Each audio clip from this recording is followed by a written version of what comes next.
Hello, everyone. I don't know if you can hear me. I hope the sound is okay. We're getting more people to join in the next few minutes. Meanwhile, I'm just making sure my logistics are ready. Internet's flowing because today is going to be a conversation more than the presentation. That was yesterday. So we're going to have fun. We're going to start in a few minutes. We're going to let more people join. Nonetheless, as you know, sessions are recorded. So I hope we get as many people joining, because today is always a fun session. I love to do these Q&A, these fireside chats where I'm the one answering the questions. I'm very, very curious to see all the things you're bringing and all the questions you might be asking. I think I mentioned yesterday how I really enjoy doing these last session. It's a way to reflect on some learnings that if I don't speak with people, I bury them inside. And whenever I do these Q&As, these fireside chats, the final sessions, I always bring back a combination of reflections and memories and experiences that I can actually reuse for existing challenges or existing problems I'm tackling across my companies. So yeah, it's always a super fun session. And it's going to be the last session of 1 month PM, if, at least for me. We still have other programs running this week and next week. But for me, it's going to be the final session. I think that's going to be fun. Meanwhile, I am just answering a couple of Slacks so we can get today's session started. And I'm always excited. And it feels like, I don't know if you have the same feeling as I do, but it always feels like these programs just fly by. Because like 4 weeks it seems like a lot of time, but at the same time, they just fly and they disappear and suddenly it's the last session and it feels like we wanted more time, at least me. But I don't know if you have the same feeling. I do personally. It feels like it was yesterday. I was introing you guys to the Foundations program and suddenly it's the last Lunch and Learn, which is always awesome. So as I mentioned, on these Lunch and Learn today, I have no idea what you guys are going to be asking. And everything is on the table, literally. You can question around product, around the sessions, around myself, around challenges that you're going through, how I would tackle them. Literally everything else up for grabs. It's a bit different from normal Lunch and Learns where I do send a couple of questions to our guests. I don't know what they're going to answer, but they know kind of where I'm going through with my questions. Of course, your questions to the guests are always impromptu, but in this case today, I have no idea what's coming. I basically did no preparation. So normally, the disclaimer I give on these sessions is I'm going to use my mental models, my experience, and a combination of principles that I follow to give you the best possible answer. If I don't know, or if I haven't been through a situation, I'll probably explain how I would rationalize, how I would think about that problem. Of course, you always try to focus on past events to define the future. We talked about that on session 2. But I'm going to try to do my best at thinking how I would tackle that from a structure perspective. But it's always fun to see. So without further ado, welcome. I know we have more people joining in the next few minutes. Welcome to our last Lunch and Learn, our last session. As I mentioned, this is for you guys. It's up to you to drive the questions, drive the engagement, ask whatever you guys want. You can touch on any topics. You can drop them on the chat or raise your hand or just unmute and ask a question. It's literally free form. I just want the conversation to flow. I'll try to keep my answers as short as possible. I might digress because oftentimes they lead me to stories or to analogies or to stuff that I use to make complex topics a bit easier to understand. But I'll try to keep the topics and the answers as short as possible so we can cover a wide array of things. So I know anyone wants to get started. I know the icebreaker, the first person, is always the toughest one to start. But now the stage is yours. Feel free to either drop a question on the chat, raise your hand, anything goes. Who wants to be the first one? I know it's always the hardest, but anyone wants to start? I can start. Perhaps. Go for it, André. Thank you. So Well, disclaimer, I work for government, I work for the public administration, which is a very peculiar world. Yes. Um, so right now my organization is kind of historically project focused. So it's very focused on delivering things, making projects. And we have a lot of areas, including the one I'm in, that we are dealing, we receive the projects, right? And then we have to manage the projects when they become products. Yeah. So we have this kind of complex ecosystem of products. Some are apps, some are platforms, some are websites, and we're trying to organize ourselves. And I'd like to hear a little bit about your take on how you manage these ecosystems. I know that some companies have some people like manage the search functionalities, others manage the catalogs. I don't know. Right now we are a little bit vertical, and I don't know. I'd like to hear about your experience in and if that makes sense to have like a product director that oversees everything, or what Yeah. kind of So models we can explore and experiences. yeah, I think it's a great question because it touches on org design, right? There's multiple ways to organize the team. There's multiple ways to organize the product organization. As you said, you can tackle it via features or via products. You can tackle it via verticals. You can tackle it on a functional matrix. It depends a lot. What I try to do is to organize my teams in function of how the business is delivering value to customers, meaning that if you have a specific product and the business is organized around that specific product, I try to organize my product teams around that product as well. I'm going to give you a couple of examples. For example, at Kitsch, my startup, we have three main products and we have three teams, one for each of the products, who are developing alongside the business, who has a go-to-market responsibility. So they take the product and they drive that product to the market. And then on top, we have another team which focuses on the customer journey. So it's a team that focuses on onboarding, guaranteeing that customers adopt the products, that they are able to start operating with the product. So this is a bit agnostic to the product lines. And this is just a cross-functional approach at the org design. In your case, I mean, it depends a lot on how the business, in this case, the government entity, is delivering the service or the value or the product to the customers. But I always try to mimic the way I design my org to the way that the business is trying to bring the product to market. Otherwise, if you don't do this, you'll have a problem, which is coordination between the business or the non-product people and the product. Because then some people are focusing on this thing like, oh, I want to drive this product to the market, but who do I speak with? A typical mistake, in my opinion, is when, for example, you have a go-to-market team which is owning products, maybe you even have a GM per product.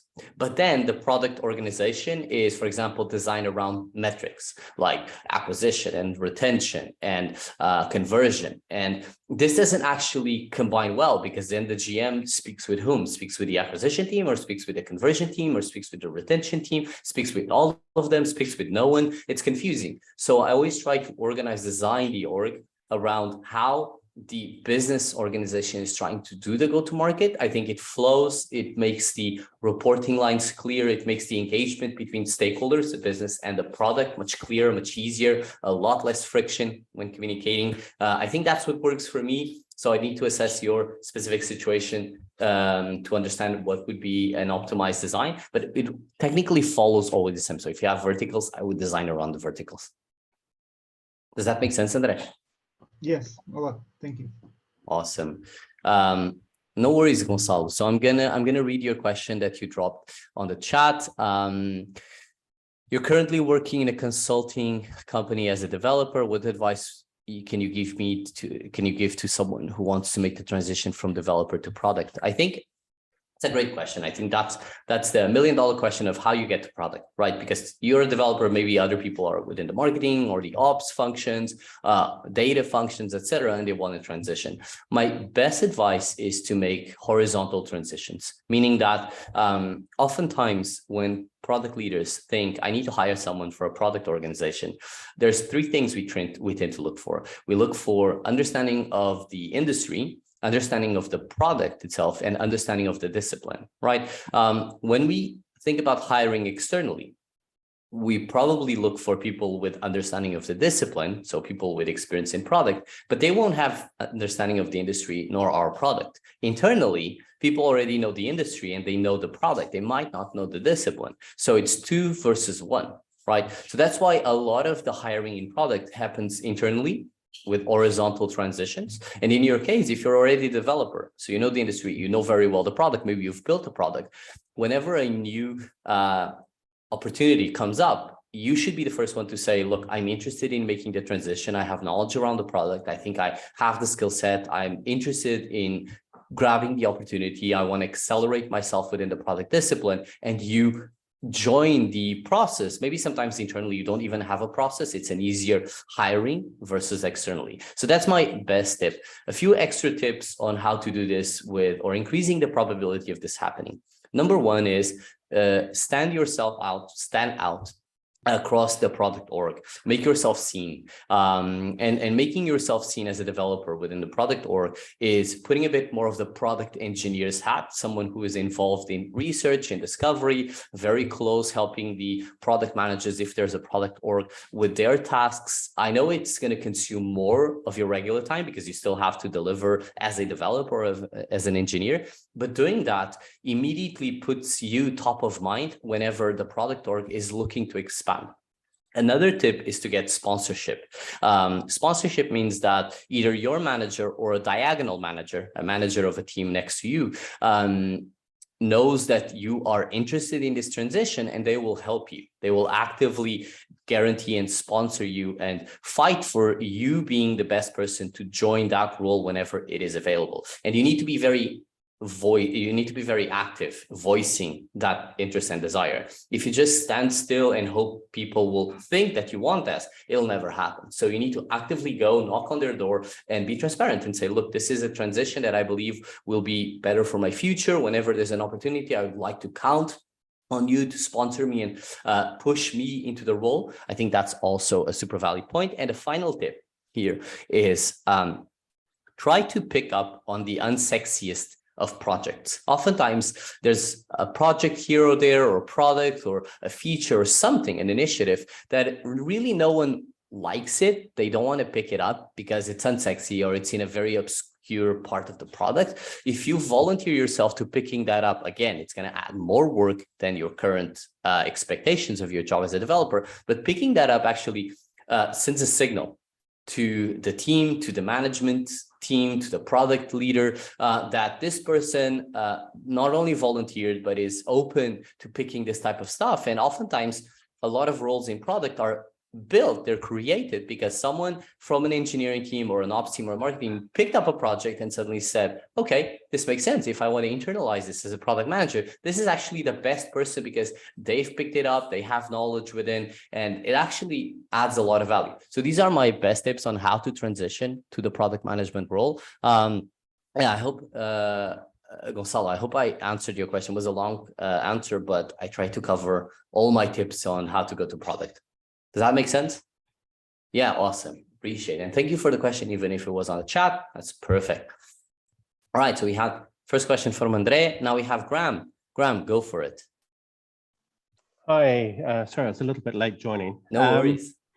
A couple of questions. I pinged you earlier on, I think it was last week, about resources. And I said you're going to get back to us about tips and techniques, resources, books, maybe tooling, that sort of thing. That would be really useful.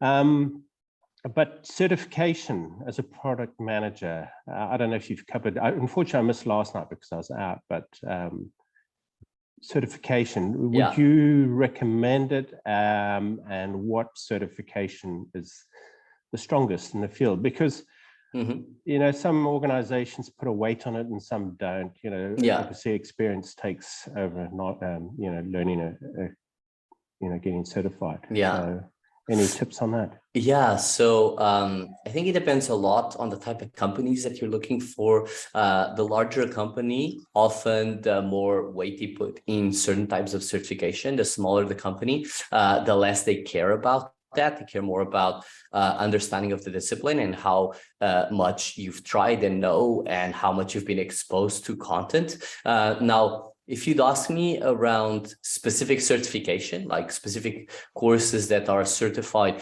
that you want to add maybe to your CV and whatnot, you have also a very, very different range. You have specific universities that run programs, can be executive education around product. You have a bunch of them in the US that are pretty good, and they give you the stamp of the university. And I think if you want to go to larger organizations or companies where that type of stamp makes a big difference to stand out in a recruitment process, then probably attaching yourself to a university, especially on the executive education, is one of my recommendations.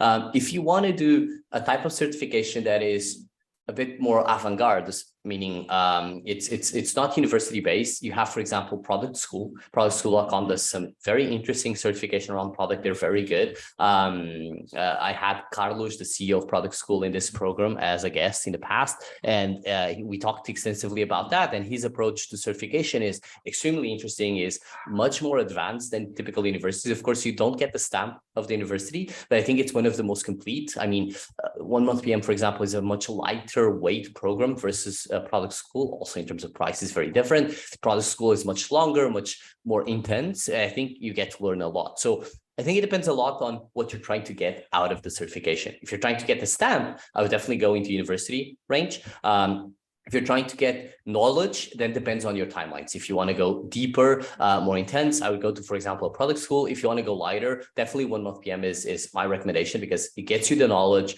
It doesn't break the bank. It's affordable, but also fits your calendar. So this is how I think about certification. Of course, then you have very specific certifications, the ISOs and all the Scrum certification, the Agile certification and whatnot. I tend to stay away a bit from that, as I think that sometimes creates a specific expectation on how to run certain tools. And I'm from a startup world where having a very fixed, rigid approach at frameworks is actually not good for you. It sets you for failure. So I try to get away from those, but they're still valid. I mean, I think they're very complete, but expensive for what they offer. But again, depends on why you want certification, what type of company you're looking at that's looking for certification.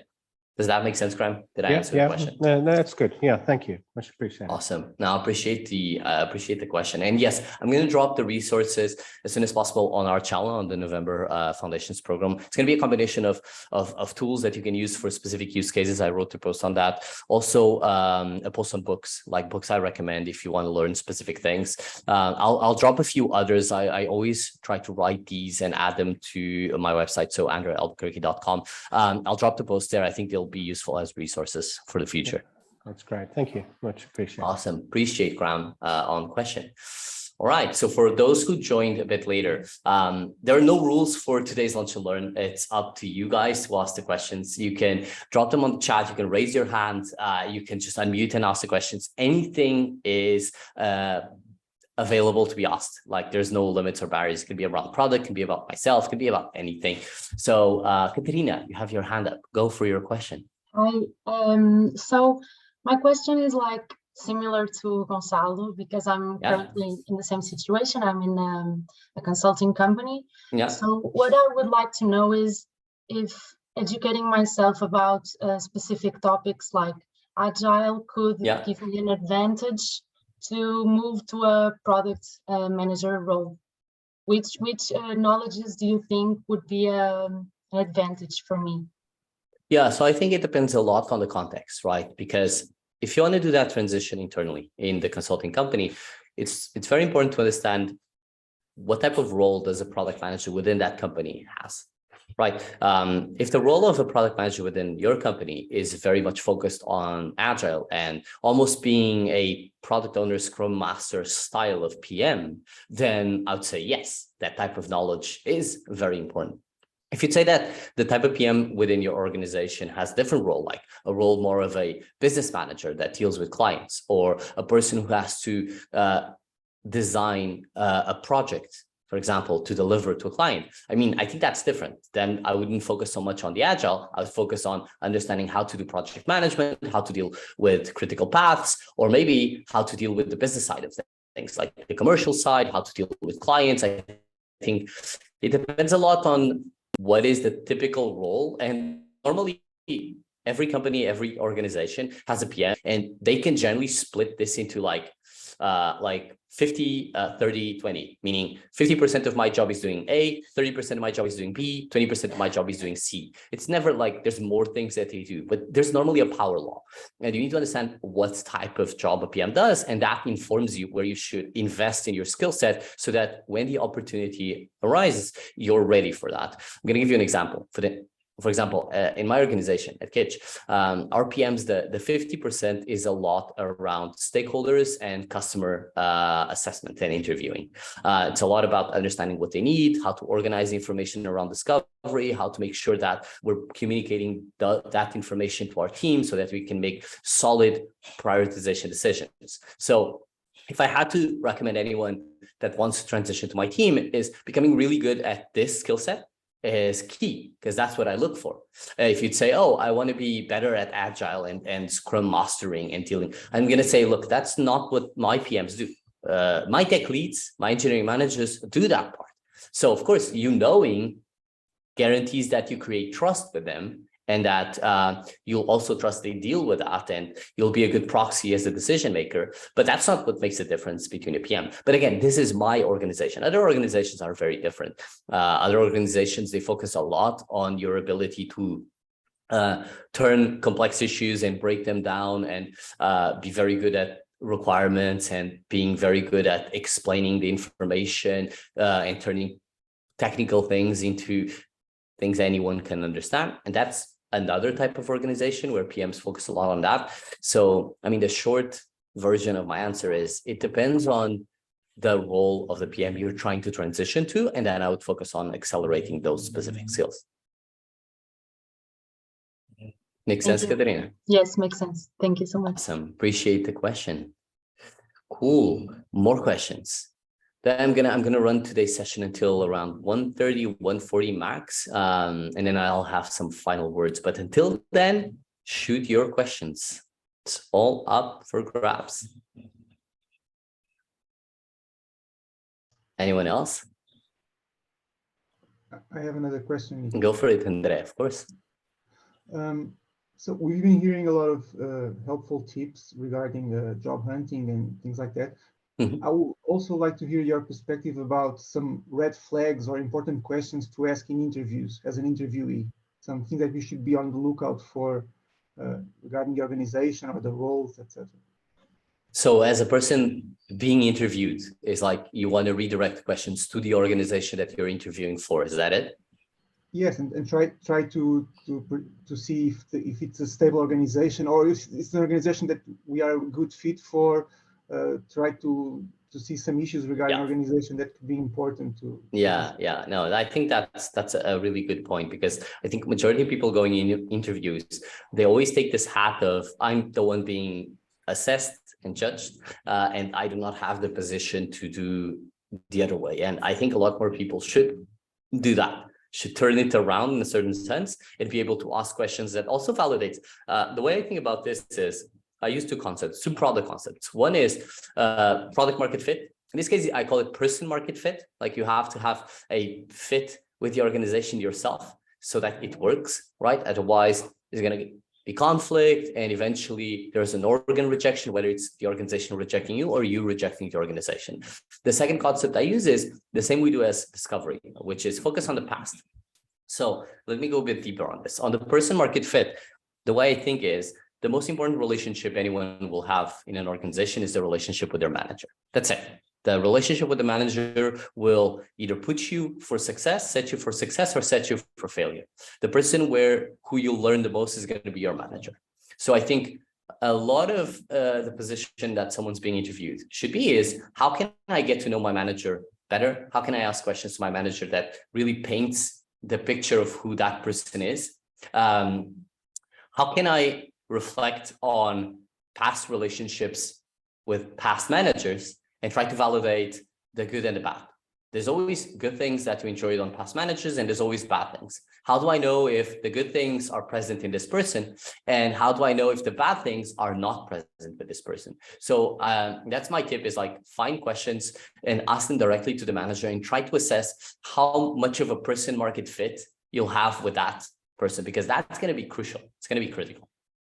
The second part is with the organization itself. And I try to split this between team, orbital teams, and the company. Right, team is going to be the team you're inserting yourself to, and you want to understand like how does this work? What are the processes? What are things that worked well and things that didn't work well? Like what are the expectations of the team? If you have the opportunity to speak with people from the team and ask these questions yourself, that's good. Go for it. If not, if you're only maybe limited to asking questions to the manager, try to focus on questions around like past questions around team org, team management, how it works. The second one is orbital teams. If you join a product org, the orbital teams are design teams, research teams, data teams, engineering teams. You want to understand how they work. Ideally, you want to be able to ask these questions to people from those teams. Maybe you can schedule an extra time where maybe you can sync with a tech lead or a designer, lead designer, or someone managing a research team, whatever. I think having that moment to ask these questions, like how do they cooperate? How do they collaborate? What would you like to have fixed between the organization or the communication between teams and what's not there yet, et cetera, et cetera. And finally, it's last is questions around the company, which is around culture, around like every person has a past experience that worked really well and that didn't work really well. You should codify that. Like what things am I looking for that works for me? What things am I not looking for that doesn't work for me? And you want to try to validate with a company. Normally you can say it's the founders or CEOs or management, depending if they are involved in your hiring process. You want to try to validate if the good things that you look for exist in the company and if the bad things that you don't look for are maybe not existing in the company. And that's what you want to look for. So I would always focus questions on this. There's a secret tip that not always works, but I've seen people making it work, which is it's called power leverage. Imagine that you run a process, an interview process, right? And you go to the end and the company really likes you and they make you an offer, right? They're interested in hiring, they make you an offer. Suddenly you just gain leverage, right? Because now they want you, they already showed you the game. They made you an offer. Now it's the time that you can say, look, I want to accept this because I'm excited, but I need to know more. Now it's the time I'm going to interview you to see if I want to accept it. I know not a lot of people have the power to do this because sometimes when you're looking for a job, you really need it and you just got an offer, you're going to say yes because maybe you really need a job. You need to make money, you have bills, etc. But if you are not in this situation, if you have the power, the ability to turn the game around, then you can use the fact that they already showed you they want you to say, look, guys, I want to speak with a few more people. I want to validate some concerns. Do you mind if I schedule an extra 1 or 2 calls with these specific people to ask my questions and make sure that it's a good idea for me to accept the offer or not? I think that's a power move. Again, I'm very aware that not always people can do this. They might be in a situation where they're not able to use this power in their advantage. If you can, I definitely do. I think not asking questions or not putting yourself in a position that you're also interviewing the company it increases the probability that there's going to be an organ rejection sometime in the future. And whether it's their side or your side, time will tell, but definitely asking questions is key. Did this make sense, André? Awesome. I hope that was what you were looking for. Gonzalo, I'm going to read your question. Thank you. Can you tell us about the most difficult situation you had to deal as a product manager? Oh, that's a good question. The most difficult situation. As a PM, not as a manager. I'm going to focus maybe as a PM. Look, I think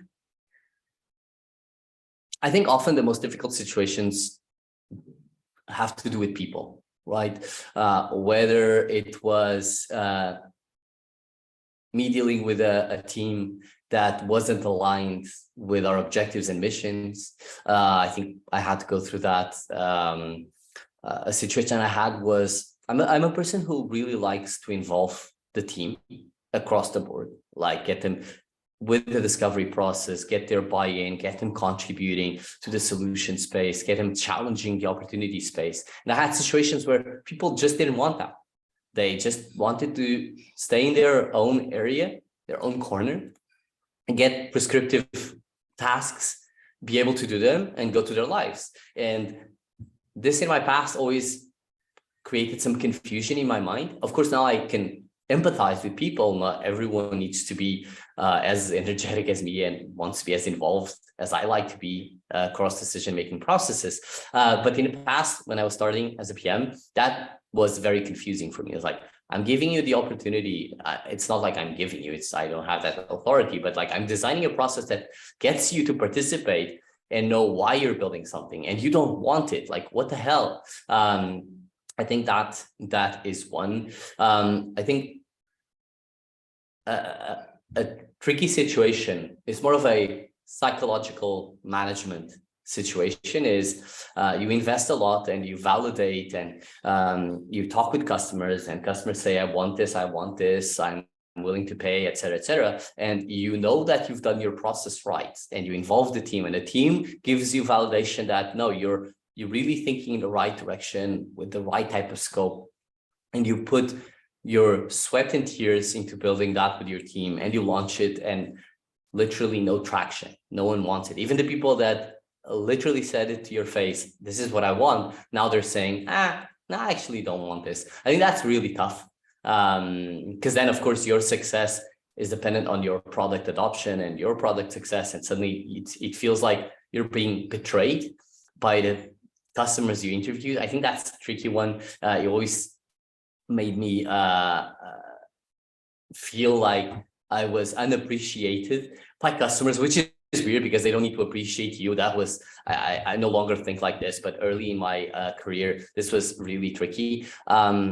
I think the final part as a PM, a very difficult challenge, is understanding politics within the product world and within companies. You can have a very purist point of view that politics shouldn't exist. They're bad for the business. They're bad for the company. You're against politics. And yeah, you can have that view, but that's actually not going to help you, because politics are inherent where humans have different power levels. They have different agendas. They have different success measurements, metrics, etc. So politics will always be part of the process. So I think understanding this was pretty challenging. And I'd say like a very specific situation that was tricky with politics is when you encounter stakeholders who make their political agenda very obvious. And it's not a company positioned agenda, like trying to make the company better. It's personal, or maybe their area. But then of course, it's personal because it reflects on their results, which then reflects on their compensation and their growth. And when that is very obvious, and they're using that to try to push some prioritization in your roadmap, and you make it clear, it creates conflict, and you have to deal with that, because oftentimes they're even like diagonal leaders, right? They're not your peers. Often it's like maybe a head of sales or a head of marketing or a head of something, and you're a PM, and you can't just go to them and say, I'm not going to do this because I know it's your agenda and I know it's not because of the company. You kind of can't do that. You can try, but that might actually put you in a worse situation than if you don't. You can probably bring it to your manager and look, I'm feeling this is more of a agenda-based decision, and I think there's some leverage here that's trying to push or like bend the arm or something. I don't feel really good with this. Oftentimes you'll hear, hey, you got to deal with it. Or, hey, maybe you might be unlucky and your manager also has their own specific agenda. This sucks even more. And they say, oh, look, I have my agenda. We need to do what these guys want because doing what they want will put me in a better place. So just do it. I think that was a challenging situation I saw myself. It also taught me a lot. And it taught me something really cool, which is, and this is a concept that I recommend everyone to go and read. It's called nemawashi. And nemawashi is a Japanese concept that has to do with politics, but it's politics done the right way. And nemawashi is basically it's a process of laying foundations and pre-aligning with people when you want them to be driving a decision your way. So it's in a certain sense an agenda and politics, but if your agenda is company agenda, meaning I want this because it's going to be better for the company, then you can apply this nemawashi concept and pre-align, pre-meet, guarantee there's a unified vision, and that people can go towards your direction without you enforcing that, because remember, you don't have the authority to do that. Right. So I think the need to have to deal with politics made me try to be more open that it's a feature, oftentimes not a bug. in the process and the org. I think that was very useful. And if you try to create antibodies to politics, you're going to actually be shut out. It's going to be worse for you. So better not fight it. Cool. I hope, Gonçalo, you're happy with yeah, cool. Appreciate that. All right. Rodrigo, I will not forget the final question. I'll answer, what would young André say to older, no, what would older André say to younger André? I hope that the young André would be very weird saying something to the older me, but I know you mentioned the reverse version. I'll leave that as my final question. Yeah, no worries. I'll leave that to my final question. So before I go to that, anyone else, any more questions across any different topics that you might have? I have another question. Go for it, Katerina. It's a very simple question. I just want to know what's your opinion on the advantages and the disadvantages of being a product manager, like the best part and the worst part. Yeah, that's a good one. I think I'm going to start with the worst parts. There's many worst parts. I don't know people like me to talk about this, but there are a lot of worst parts. Let me see if I can structure in my mind. I think one bad part, this also depends on a person by person. Might not be bad for you, might be bad for others. I'm going to touch on a few that are not necessarily bad for me, but I've had PMs sharing with me that they dislike this part of the role. So I think one of the bad parts is that oftentimes you're not there to get the credit. And people in companies where credit is correlation with progress in the career or in your compensation, etc. Understanding that PMs shouldn't take the credit. When it works well, it's the team's credit. When it works bad, it's your fault. I think this situation is oftentimes tough. Because like, how I say this and people say like, yeah, but how do I get promoted? How do I get a raise if I don't take the credit? It's the team's credit. And I say, look, I know it sucks, but it's part of the job. You're not there to take credit. It's not like you didn't do anything, but when things really work out, you got to celebrate the team. So I think that's one of the bad parts. Another bad part is there's a lot of pressure on product to make it work. And oftentimes the reason why it doesn't work, it's not because of you. It's because of customers. It's because of uncontrollable exogenous factors. It's because of economic reasons. It's because of sometimes even stuff other teams did. But you are measured by the success of your product, which is something weird because you don't really control it, right? It's not like you have the authority to say, we're going to do A, B, and C because I said so. You don't do that, right? So you lose control of what makes you successful. And I think that's a tough part. Another part that's bad is there's such a wide standard deviation of themes and topics that you got to own and manage and master that it becomes really hard, right? It's not like you can be an expert in a specific thing and you're going to be really good. You got to be good enough in so many different things. And that psychologically is really heavy. It's tough. I think that's another bad part. Another bad part is, I'm going to touch on so many bad parts. I'm sorry for that, but it's true. I'd say like another thing that's really tough is, look, if there's no one else, it's a PM. I think success is solving a problem, right? And oftentimes you don't have the team or the people to cover all the gaps between now and problem solved. And in doubt, it's the PM. And that's tough because oftentimes it means you're going to work a lot of hours. You're going to need to be available. You need to be the person who deals with stuff that you really don't know how to deal with, but hey, it's going to be you. So I think that's hard. And the last part, and I'm going to stop with the bad things. I think the last bad thing is I usually joke, but it's not so much of a joke. It's unfair, but it's not a joke. I generally joke that PMs have 2 8-hour shifts. The first 8 hours is when you help the team. The second 8 hours is when the team is off and you get to work yourself.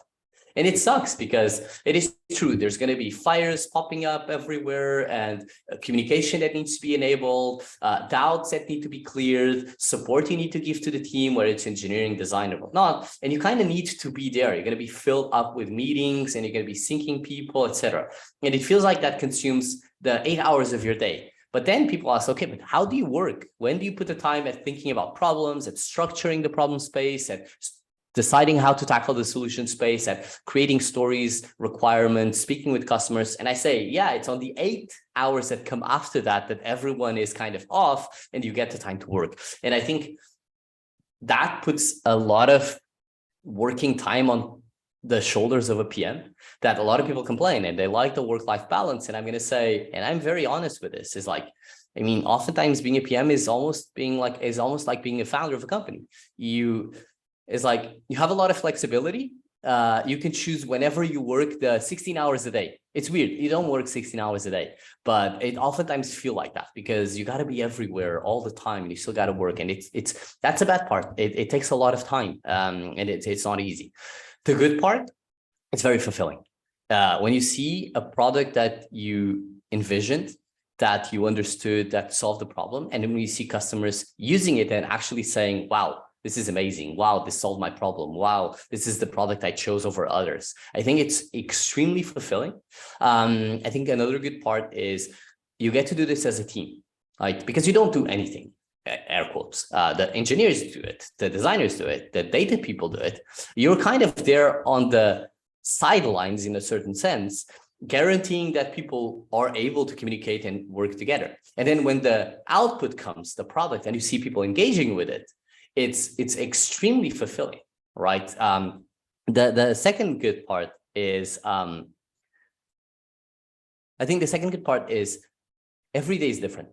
Because the bad part of having a very wide standard deviation of topics is you got to master a lot of different things. The good part is you never get bored because you're doing different things. Maybe half a day you're doing requirement docs, the other half you're talking with customers, the other half it's half days across a week. The other half you're dealing with stakeholders or dealing with strategy or ideating and brainstorming. Other times you're testing and QAing. Other times you're designing go-to-market with marketing. Other times you're getting feedback or you're implementing tools or you're looking at analytics. There's so many different things that your life is never going to be boring. Of course, not everyone likes all these things. There are things that give you energy, others drain you. But I think like that's the good part.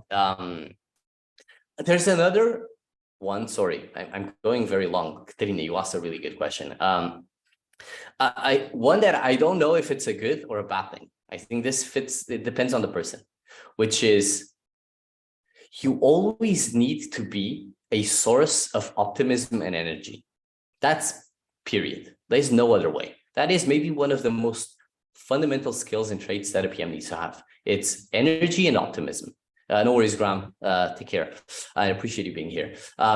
Energy and optimism is something core, right? Because I wrote a post about the different hats that you need to wear, and I wrote about unusual hats. The project manager hat, the strategist hat, those are the typical ones. But there's a hat I love to wear.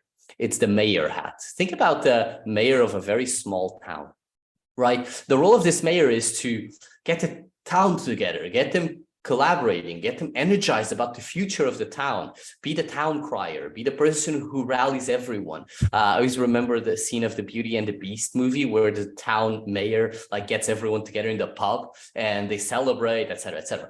Sometimes, oftentimes you got to be that person. And a lot of people have a really hard time being very optimistic and energetic every day. Sometimes you're just on a bad day. You're sick, you're depressed, something bad happened to you. And the bad part is you can't afford the luxury of being on a bad day. Because if you're on a bad day as a PM, you'll drag the entire team with you, right? And that sucks. It's a bad part. But for some people who are by default very energetic and very optimistic, this is really good because it's their environment. It's how they energize themselves.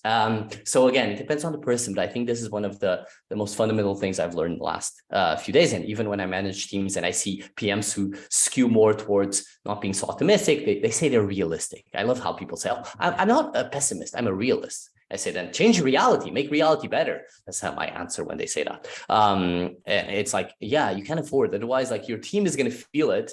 They're going to stop believing because you're trying to invent the future, right? You're trying to build something for the future. If you're not optimistic, then the odds are already against you. You can't afford to do that. It's good for some people, bad for others. Cool, Katerina. Long answer, but I think we covered. Awesome. Appreciate that. Okay, maybe I'm going to answer now the kind of the final question of Rodrigo, which is, what would me say to myself if I'd find myself and I'd be able to use the power of hindsight to give me some tips? So I think my answer is, this concept is not new. Someone already wrote about this, and I've ever since I learned it, and I actually heard someone tell me this, mentor. And the concept is called the luck surface area. And the advice I would give myself is, every time you can, increase your luck surface area. So the way it's explained is, if you imagine luck being random, right? You don't know if you're going to be lucky, why you're going to be lucky. Oh, Abbas, you have questions. So, okay, so we'll do this. I'll answer this question that I'm answering now, and then I'll let you ask the questions, and then we'll wrap up. Is that okay, Abbas? Yeah, cool, great. Okay, so the concept is increasing the luck surface area. And if you think about luck as something that is random, imagine luck is like rain, right? It falls, but you don't know where it's going to fall.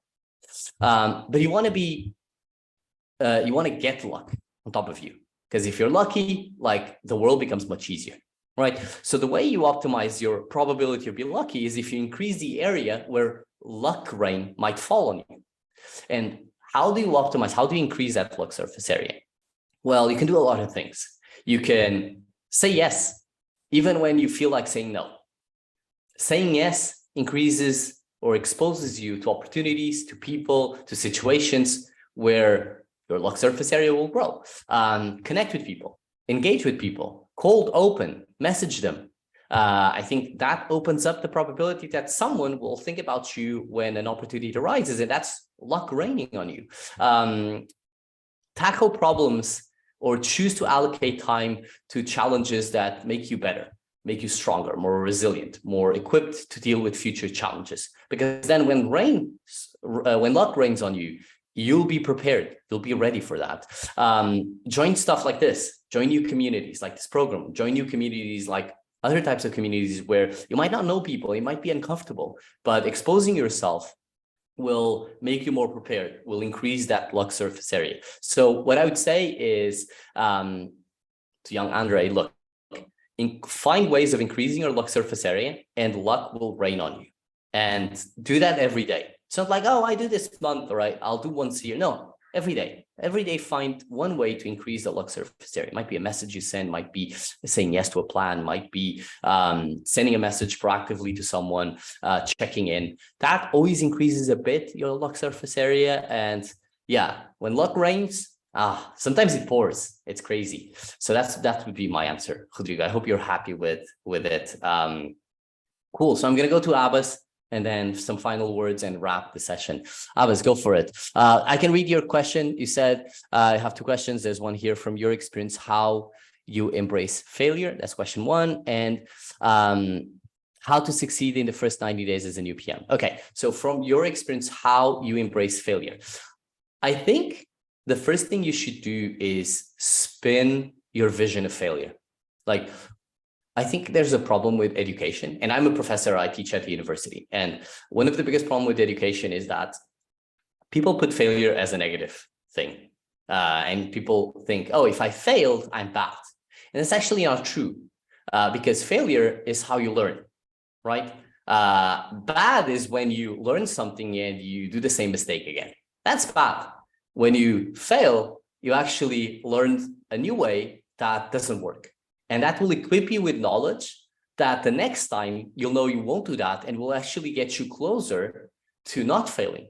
So I think the best way to embrace failure is to reshape your image of failure, is to not think of failure as something bad, but as something that equips you with more knowledge and understanding of how to do things better next time. So I think that's how I embrace failure, is I create this image. I create this image to my team as well. I tell them, look, failing is good. It shows us how not to do things the next time. And that creates an environment that gets people to risk more.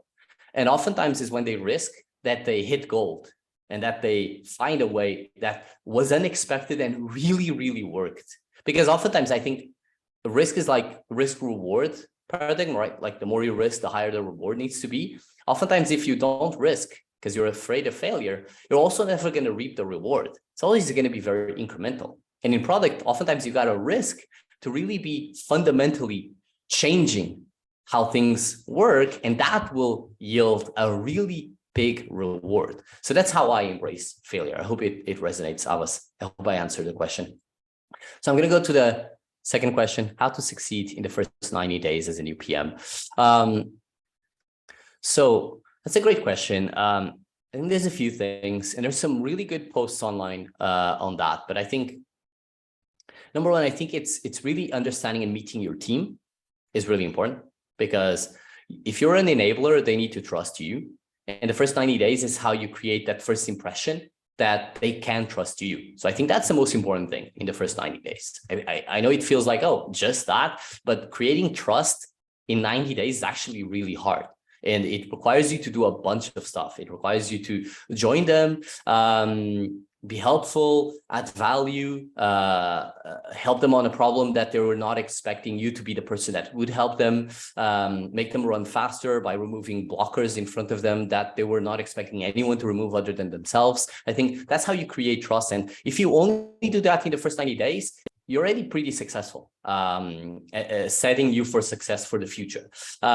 Another thing is understand deeply your customers, the opportunity and problem space, and where your product is fulfilling a promise and where it's failing. If you understand this really well, you'll be equipped to make good decisions in the future. If you don't, you're probably going to be biased with your own prescribed view of what the product should do, and that might actually be wrong. So I'll definitely do that. Number 3 is understand the rituals and the ceremonies that makes the team feel successful. What do I mean with this? Is some teams have their own way of working, their own way of progressing in their topics and themes. And if you join a team and suddenly want to infuse the team with new rituals, new process, just because you're experienced or you come from a place, they might actually reject that, even if you're right. So I think understanding their rituals and processes, and then slowly introducing new things with their buy-in will actually get the team into a better shape. If you're just too brute force introducing new things, the team might actually step back and say, look, I'm not feeling comfortable. We're so used to, you know, that like what got you, there's this quote, like what got you here won't get you there. But if you're too brute force at introducing the what will get you there, the team might actually never be on board with you, and you might actually never get there. Or at least if you are, it's not with this team. And if you lose your team in your first 90 days, I mean, you're pretty much in a bad situation. So I'd say these are my top 3 things that I generally advise PMs to focus on their 90 days. Of course, there's a bunch of other stuff like what's the role of a PM? Like why you're doing that? What type of tasks should you do? Of course, those are table stakes that you need to execute as a PM. But I think these are the main 3 things that you should definitely do as a PM. So recap quickly is like gain the trust of your team, understand customers' problem space and how your product is delivering and failing on the promise. And number 3, understand the rituals of the team and start slowly infusing the rituals that get the team executing better. It's kind of my approach to it. Make sense, Abbas? Yeah. Valuable answers. I appreciate that. All right. So we're past our time. I hope this was useful. It was for me. It made me reflect a bit. I think that was pretty cool. Great questions. And thank you, Katerina, on your question. That was a very long answer, but made me reflect on the things that really suck on being a PM. But it's part of the job. It's part of embracing it. I think the fulfillment really is enough. Like the fulfillment of seeing people having problems solves because of a product you envision and built and delivered, I think it's magical. So, and to everyone, I hope you enjoyed both this session, but the entire program. I usually say that more important than what you paid for the program is the time you invested. Those 12 hours are way more valuable than anything else. And I think the fact that you dedicated those 12 hours to this program, I hope it was a good decision. I hope you would go back to the beginning of November and say, yes, I would do it again. I hope I delivered on the expectations. I always enjoy doing this. This was the last session of the year. You were the last cohort of the year. Thank you very much. I think it was awesome. We're going to share the recordings. We're going to share the statements. I'm going to send a message to all of you individually, myself or someone from my team. Really appreciate. I hope you speak to more people about the program if you enjoyed it, and bring more. I think product thinking, independently whether you're a PM or work in any area, is something that will be a superpower to you. As I said, even on the answer of interviewing, I use product thinking to think about interviewing. And I think you can infuse that in every challenge you tackle. So again, thank you very much. I hope this was cool. I hope you had fun. And I hope you get to join more 1 month PM programs. They're open, up to you. I think this is a fun way of equipping ourselves with more skills. And I'm going to keep doing this. Thank you very much for being here. And talk on Slack, of course. I'm available, whatever you need. Okay. Awesome. Thank you very much. Have a great end of week, midweek, but have a great week and enjoy your Christmas time as well and your holiday breaks and all you're going to do. Cheers, everyone. Thank you very much. Thank you. Thank you, André. Cheers, Thank guys. you. Bye-bye. Bye. Bye, André.